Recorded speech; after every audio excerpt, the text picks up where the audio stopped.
Well, I was here. I was at home the night the flood came in, and I had that night they were out of town and they were trying to come back to to the house, to home Before the storm hit. before the storm was coming. But we'd had rain for 2 weeks straight, and I knew it was going to be bad, so I'd advised them strongly not to come home. I had a bad feeling. And I think I lost touch with you on Friday. The last I'd heard from them was I tried to get on the roof and the gutters broke and I fell in, and I love you guys, and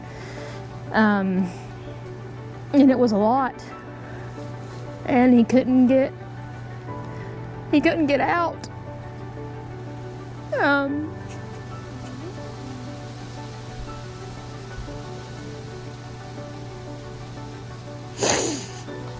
When they finally got to him, I don't remember if it was Saturday or Sunday, but they just called and they said, "We got him, he's okay." And I couldn't help, I did this. I just cried. And my dad and my stepmom were like, "Oh my gosh, it's the worst." And all I could do was just give a thumbs up because he was okay. Yeah, from where we're standing here, like whenever I try to get onto the roof, I could barely see. I barely get the front door open, but the top railing of the banister there, the water. That's how high the water was. It was at the railing there.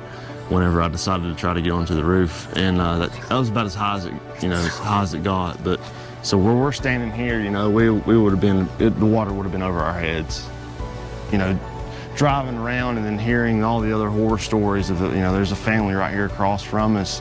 And they were up on the hill, you think they would have been, just fine and safe, but their whole entire house was taken out by a landslide, and the mother of the family, she passed away, and and they lost literally everything. So then I started kind of like re-seeing things like, well, dude, my family's still here, I started taking things kind of, I would say I was not taking it for granted, but I started seeing things differently. Like I started appreciating just having my family together with me, us all being safe, driving around, seeing the destruction. It was heartbreaking. I mean, it still is. It is, but it's devastating. Everything is just devastation. You're devastated to drive around, but then it makes you really put things into perspective of what's important. All that, like that I just mentioned, all that material things, like that can be replaced, you know what I mean?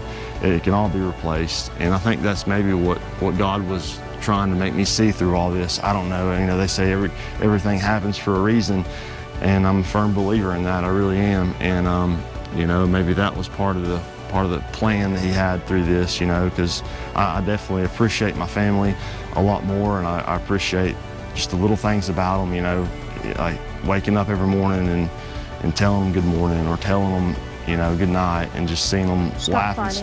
Yeah, stop fighting. Just, hearing them laugh, just little things like that, you know what I mean? It was just, it just makes you see what's important in life, I think. The school, they did a lot when obviously they didn't have school for about, a month or so. And it was really hard for them to be here whenever we're working on stuff, because they don't know where to be, they don't know what to do. There was a lot of machines, a lot of people out here.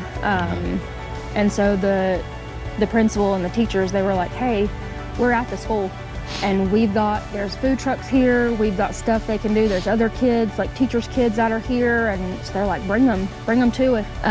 They've been a really big support and just keep in touch. And their principal reached out to me and she said, "Hey, we've been working with this group, Masters of Disaster, and they've got some people that are up in, Ohio or Indiana or something, and they've got a camper that they want to bring down here for you guys, because we're staying in an Airbnb right now that's about 15 minutes away in Tennessee, and so we have that for a few months, but then it's over at the end of December, and we didn't know what was going to happen at that point. And she called and she said, "We've got these people and they're willing to bring you a camper for you guys to stay in, and you know, as long as you need it. Did anybody explain to you how they came to know Masters of Disaster if they need to training? So, the couple that delivered it, Yeah. live in Indiana, Dwayne and Dodie, their neighbor's house got hit by a tornado Oh wow.